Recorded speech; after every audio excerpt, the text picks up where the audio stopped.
Apa tips cara meraih kesuksesan yang berkah di masa muda?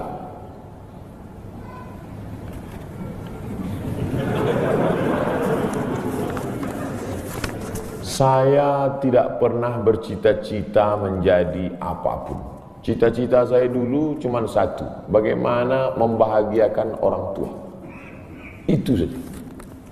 Ya Allah, aku sekolah, tak tahu dulu pulang mau jadi apa. Yang penting bisa membahagiakan orang tua. Itu saja. Jadi setelah itu sampai, ya sudah. Bisa menyenangkan hati orang tua.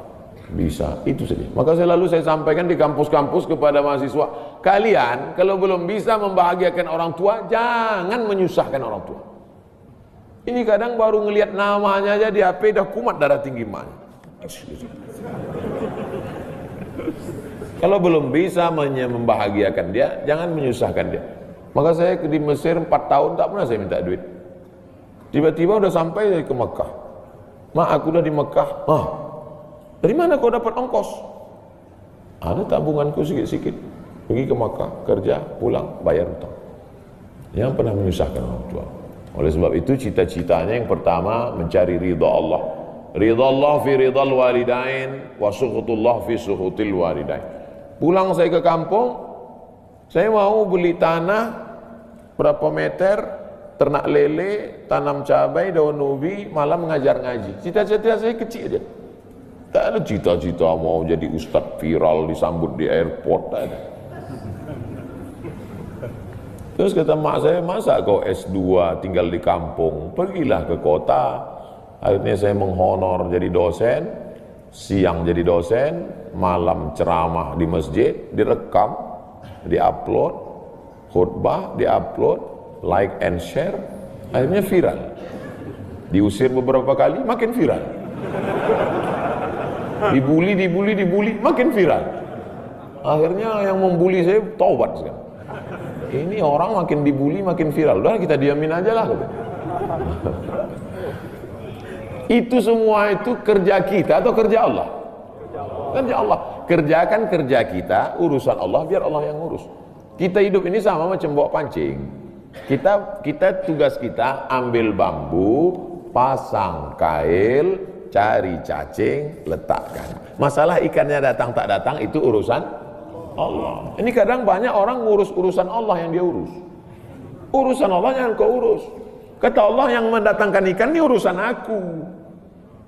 10 pancing pasang, itu urusan kita. Tarik pancing 1, cacingnya hilang. Cari pancing 1, kailnya hilang. Cari pancing 1, talinya hilang. Yang ke-10, bambunya hilang. Marahkah kita? Tidak. Karena urusan kita sudah selesai. Serahkan urusan Allah. Pulang ke rumah, rupanya Allah mau kasih kita bukan ikan mentah, tapi ikan masak. Banyak orang terlalu berpikir, hidup ini kau buat saja urusanmu, urusan Allah. Urusanmu berangkat dari rumah kerja, masalah hasilnya urusan Allah. Berapa banyak orang bekerja tapi tak dapat apa-apa. Betul? Kalau sudah rezeki tak kemana. Tapi jangan gara-gara ini lalu bapak enggak kerja. Dibangunkan ibu besok pagi, bang, abang enggak kerja masuk kantor. Urusan Allah. Kalau ada suami ibu seperti itu, ibu jangan marah, biarkan aja. Nanti jam 12 dia bangun, dia lapar, dia tengok, mana makanan? Ibu jawab, urusan Allah. Harus ada usaha dan ikhtiar. Pertama, niat cari ridha Allah. Kedua, senangkan orang tua. Ketiga, berusaha. Setelah itu, tawakal Allah. Hidup jangan susah. Hidup sudah susah, jangan bikin susah. Hidup sudah pahit, jangan minum kopi pahit. Jika suami mengalah dulu untuk tidak kerja tapi ngurus anak, terus istrinya kerja, apakah rezeki yang dihasilkan istri untuk anak dan suami menjadi tidak berkah? Aslinya suami kepala rumah tangga, dia mencari nafkah, anak diurus oleh istri di rumah. Tapi karena satu dan lain hal mereka bermusyawarah, Pak, nampaknya kesempatan kerjaan yang ada untuk perempuan dulu. Kamu kelihatannya belum bisa kalau dilihat dari 160 lowongan yang sudah kita kirimi itu. Selalu balasannya ke aku aja. Ini kalau kita teruskan begini kacau kita. Jadi kalau begitu, kata si suami, untuk 2 tahun ini akulah yang mengurus anak di rumah. Kamu pergilah bekerja. Maka jaga perasaan dia. Laki-laki ini perasaannya halus juga. Jangan mentang-mentang ibu yang kerja pulang, buatkan teh. Karena bagaimanapun dia kepala rumah tangga. Jangan mentang-mentang ibu udah gajian, ini gajiku 10 juta, zakatnya kan 2,5%, jadi 250.000. Ini untuk kamu fakir miskin. Perbuatan itu tidak salah. Istri boleh berzakat ke suaminya, boleh. Suami yang nggak boleh berzakat ke istri, karena suami menanggung nafkah istri. Tapi istri boleh. Jadi ibu yang selama ini ragu, bayar zakat ke suami. Tapi dengan caranya jangan begitu. Begitu juga kalau ibu mau pergi umroh, ibu mau pergi belanja, ibu ngomong sama dia, yang buah hati belayan jiwa, siang dan malam terbayang-bayang, malam tak tidur, tak lelap, makan tak kenyang. Aku mau pergi belanja sebentar ya, walaupun itu hanya basa-basi, duitnya duit ibu. Jangan, aku pergi ya, waktu nanya, udah nggak punya uang, nanya-nanya lagi. Galah patah boleh disambung, galah bambu patah boleh disambung, kaca retak boleh direkat, hati yang sakit kemana obat akan dicari. Jangan sampai sakit hati dia 1 hari, 2 hari, 3 hari menggumpal, mengkristal menjadi bom waktu yang akan siap meledak. Sehingga satu saja pemicu, lagi-lagi komunikasi antara ibu dengan bapak mesti baik. Kalau ibu tidak sanggup berkomunikasi langsung, komunikasi tak langsung, kasih dia WA, yang sebutkan 5 keluhan kamu hari ini. Nanti dia akan tulis, aku nggak sanggup ngomong langsung ke kamu, menatap matamu aja aku nggak sanggup, kamu kan imamku dunia akhirat. Besarkan hati dia, walaupun dia nggak ada apa-apanya. Jangan sepelekan dia. Dia laki-laki yang ingin dilihat sebagai seorang laki-laki yang power, yang supervisor, sebagai seorang imam. Walaupun gajiku lebih besar dari kamu, nggak usah diucapkan itu. Sakit hati dia. Walaupun aku bekerja, kamu pengangguran, jangan cakapkan itu. Sakit hati dia. Jaga perasaannya. Banyak orang yang pintar, tapi tak banyak orang yang pandai merasakan perasaan orang lain. Saya ini tidak pintar, tapi saya insya Allah bisa merasakan perasaan jamaah yang sudah lewat 60 menit. Kenapa saya bisa merasakan perasaan jamaah? Karena saya tidak selamanya ceramah. Saya juga mendengarkan orang ceramah. Ternyata mendengar itu jauh lebih berat daripada ceramah. Saya tidak selamanya hari Jumat itu khutbah. Ada satu hari khusus saya nggak khutbah Jumat, untuk merasakan gimana rasanya mendengar khutbah. Beratnya minta ampun, ngantuk.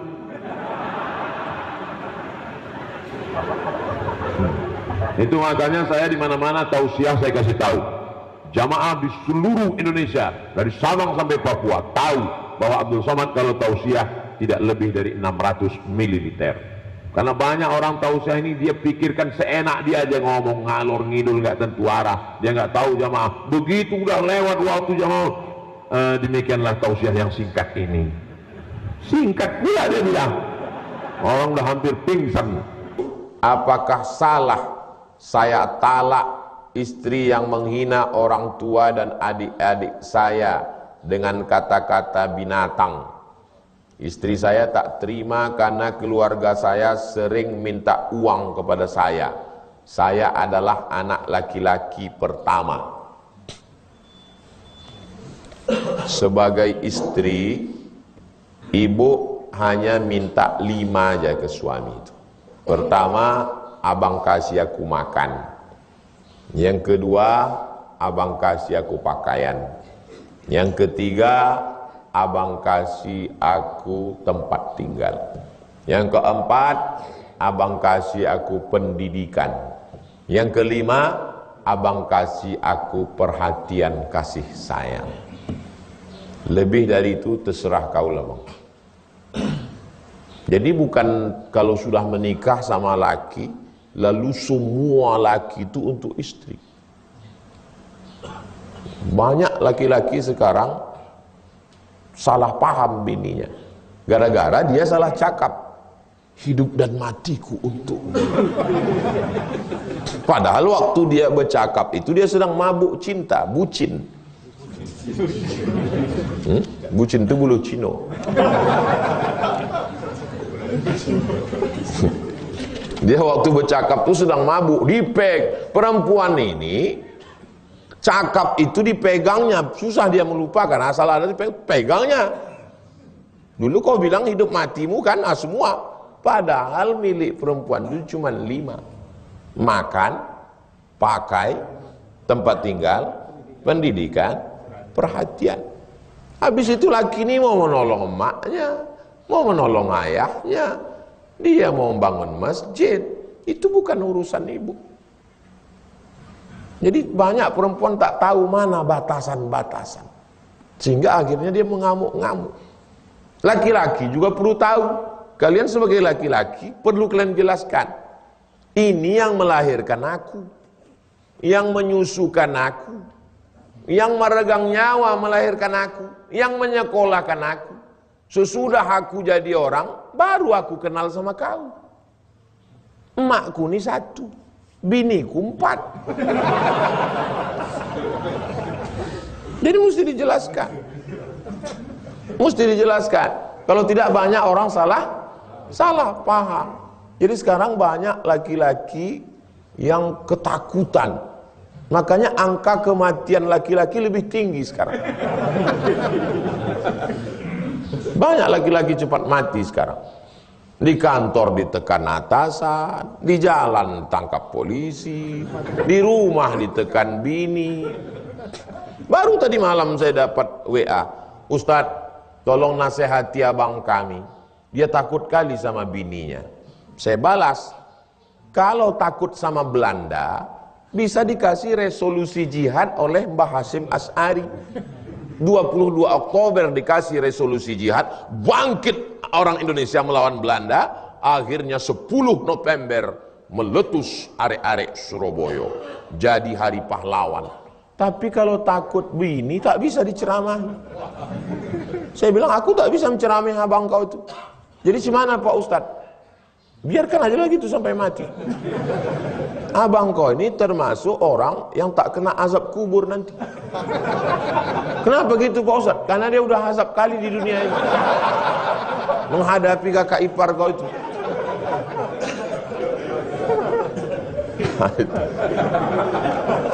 Mudah-mudahan kalian tak termasuk dalam golongan. Jadi sebelum berbini nanti kalian mesti sampaikan sama dia, baik-baik, aku ada makku, ada ayahku. Nanti kalau aku berbini sama kau, ku kasih kau makan, ku kasih kau pakaian, ku kasih kau tempat tinggal, ku kasih kau pendidikan, ku kasih kau perhatian, ku kasih kau nafkah. Tapi aku tak segalanya. Kalau kau siap, kita lanjutkan. Kalau kau tak siap, bunga bukan setangkai, kumbang bukan seekor. Patah tumbuh hilang berganti, hilang 1 tumbuh 1000. Kau baru dari fakultas peternakan. Masih ada lagi di fakultas tarbiyah, fakultas psikologi, fakultas syariah, fakultas saintek, yang di psikologi pun kau ini baru pertama ku audisi. Jadi harga tuh kalian tinggi dulu. Tapi kalau dari awal kalian sudah banting harga, kaulah satu-satunya dek, habislah kalian. Kau bilang pula dia satu-satunya. Kaulah satu-satunya Adinda. Kalau kau tak terima, abang mati. Matilah kalian.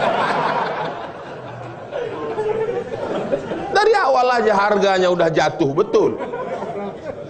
Dia pun katanya, oh rupanya tak laku kau, kata dia. Paham? Tapi aku Pak Ustadz udah sempat banting harga, udahlah, tak ada masa depan kalian. Apa itu bid'ah? Bid'ah membuat sesuatu yang tidak dibuat oleh Nabi Muhammad SAW.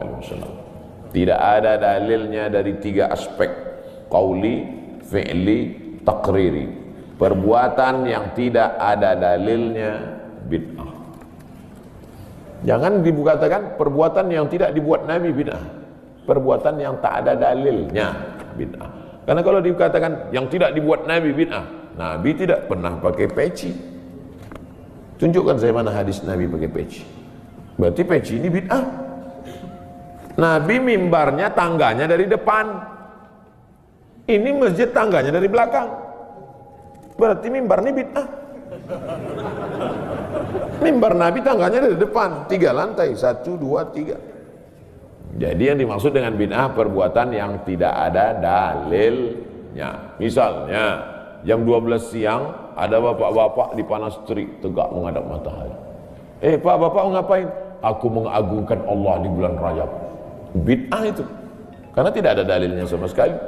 Tapi selama ada dalilnya, tidak boleh kita katakan orang itu melakukan perbuatan bid'ah. Malam Jumat baca Yasin, kumpul 10 orang baca Yasin. Yasin wal Qur'anil Hakim innaka laminal mursalin. Bid'ah. Loh, coba lihat dalilnya. Yang dibacanya itu Quran apa Quran? Quran. Baca Quran apa pahala? Yasin itu Quran atau enggak Quran? Quran. Man qara'a Yasin fi lailatin, siapa yang baca Yasin suatu malam, asbaha maghfuran lah, subuhnya sudah diampuni dosanya. Mestinya baca Quran itu semua, tapi karena dia enggak sanggup semua, dia pilih hati Quran. Hati Quran itu Yasin. Sentuhlah dia tepat di hatinya, dia akan jadi milikmu untuk selamanya. Makanya orang sebelum menghafal Quran semua, yang dihafal hatinya dulu. Itu sebelum menghafal Quran, yang dihafal hatinya dulu. Apa hati Quran? Ya, Yasin. Tapi jangan hatinya aja seumur hidup, yang lain juga. Nah, jadi jangan salahkan orang baca Yasin. Baca Yasin bid'ah. Loh, Yasin kan Quran. Baca Yasin malam Jumat nggak masalah. Seumur hidup baca Yasin masalah. Karena banyak surat yang lain. Baca juga Al-Fatihah, Al-Baqarah, Al-Nisa, Ali Imran, An-Nisa, Al-Maidah, Al-An'am. Nah, jadi mudah. Perbuatan tidak ada dalilnya bid'ah. Selama ada dalilnya tidak bid'ah. Bagaimana hukum menghadirkan guru mursyid dalam hati pada saat berzikir? Bukan pada saat berzikir, sebelum berzikir. Dalilnya, ya ayyuhalladzina amanu, hai orang yang percaya kepada Allah, ittaqullah, takutlah kepada Allah, wa kunu ma'as sadiqin, hendaklah kamu bersama dengan orang yang benar. Kita kalau berzikir itu ingat orang atau ingat Allah? Ingat Allah. Sebelum masuk ke zikir itu untuk lebih fokus, antum kadang waktu ujian mata pelajaran matematik, terbayang nggak antum guru matematika? Saya sampai sekarang masih ingat saya guru matematika. Kenapa? Karena dia yang mengantukkan kepala saya ke dinding.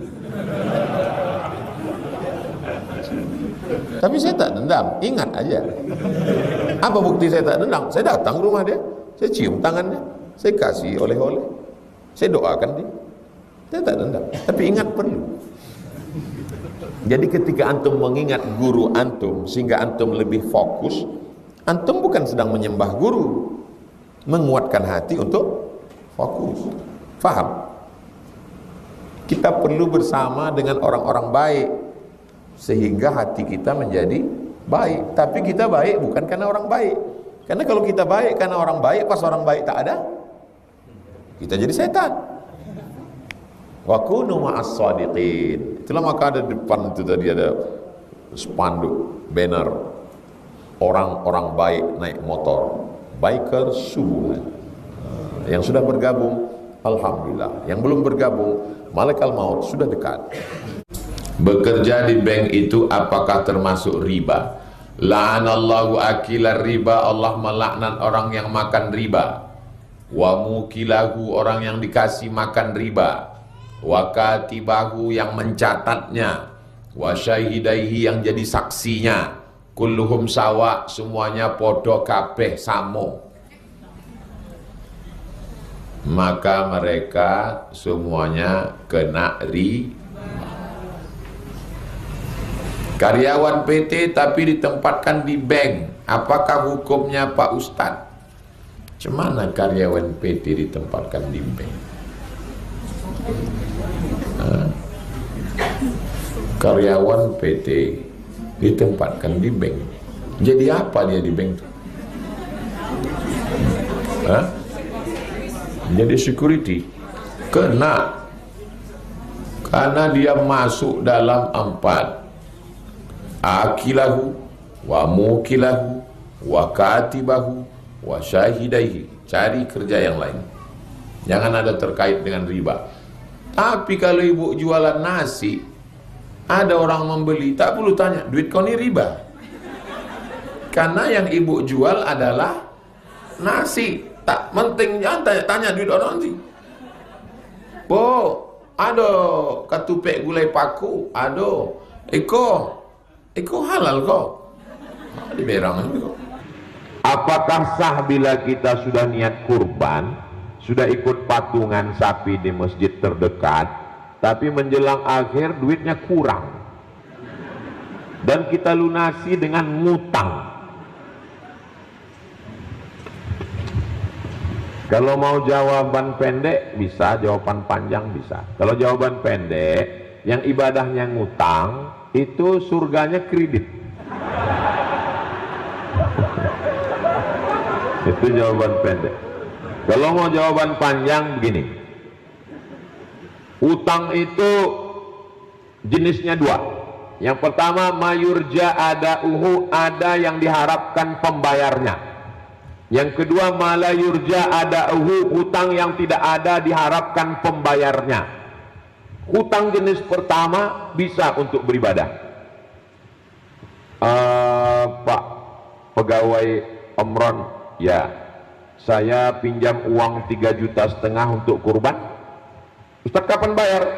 Insya Allah sawit saya panennya nanti bulan Agustus. Boleh.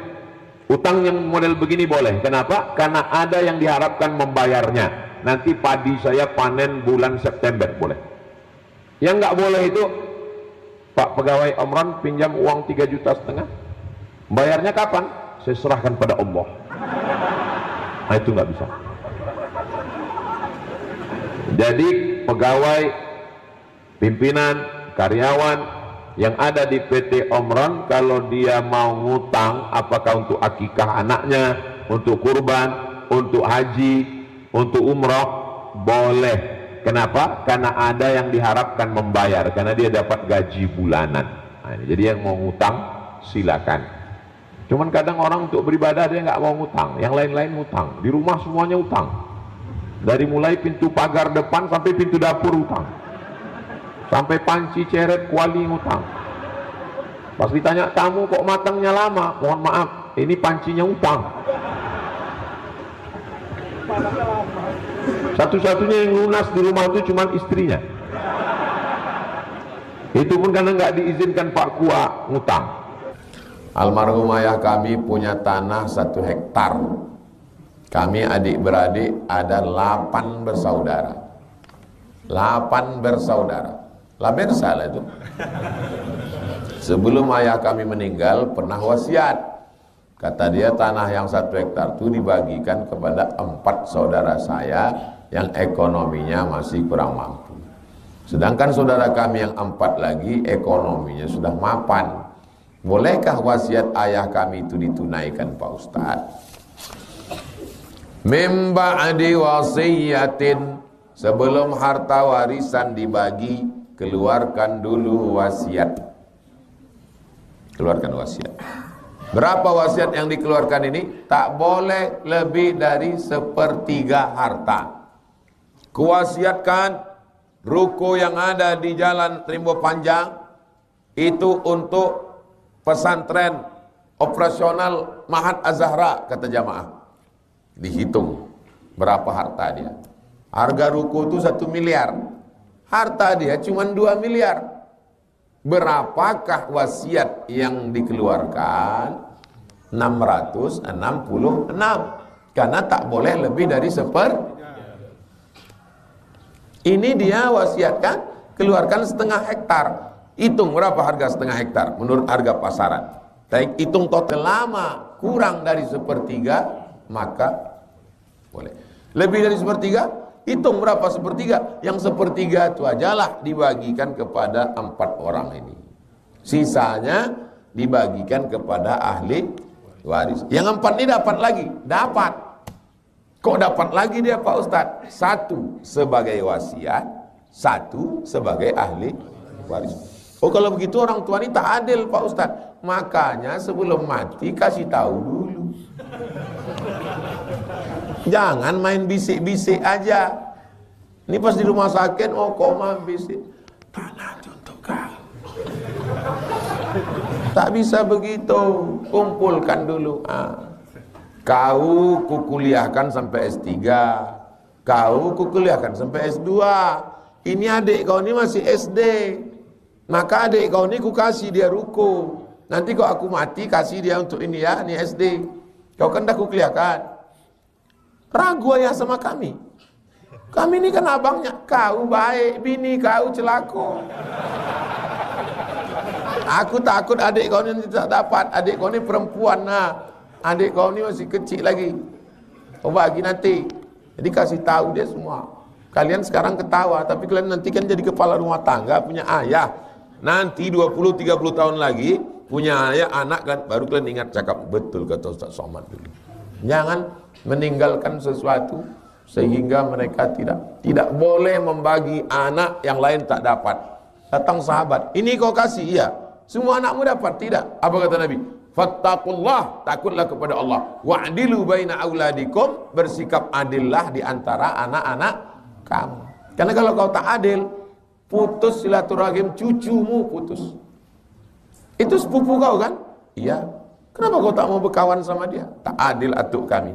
Ayah dia dikuliahkannya sampai S3. Ayahku S cendol pun tak dapat. Putus silaturahim cucu kau gara-gara kau tuh. Inilah gara-gara atuk tak mengaji. Atuk. Apa hukumnya makan berdiri sambil berjalan bagi orang yang sudah balik? Waktu saya mencicip buah tin di rumah Ustadz Kiai Haji Husnul Amal, di depan rumahnya ada buah tin di Bekasi. Saya ambil buah tin itu karena tak ada kursi, makan saya berdiri. Di upload, di komen orang, makan berdiri. Saya tuliskan hadis tentang salaf makan berdiri. Ada riwayat salaf makan berdiri. Makan berdiri itu tidak haram, tapi tidak beradab. Saya kalau ada kursi, ada tempat duduk saya. Karena tak ada tempat duduk, makan berdiri. Itu pun pengecualian. Tapi alhamdulillah, sempat kita menjelaskan. Yang terlanjur mengejek, karena dia berarti dia tidak klarifikasi. Intinya makan berdiri itu kurang adab. Yang bagusnya duduk. Bagaimana supaya hafalan yang kita hafal ini tidak cepat hilang? Sesungguhnya tidak ada orang yang menghafal. Yang ada itu adalah orang mengulang.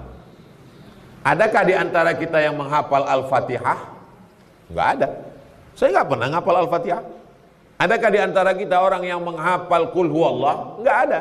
Lalu kenapa kita hafal dan enggak lupa-lupa? Karena sering diulang. Makanya murojaah. Kalau sering diulang nggak akan hilang. Dan jauhi perbuatan maksiat. Syakautu ila waqi'in su'a hifzi. Aku melapor kepada Imam Waqi' hafalanku error kacau. Fa arsyadani ila tarkil ma'asi. Kata dia tinggalkan perbuatan maksiat. Li'annal ilma nurun. Karena ilmu itu cahaya. Wa nurullah la yuhda lil 'asi. Cahaya tak akan diberikan Allah kepada orang yang melakukan perbuatan maksiat.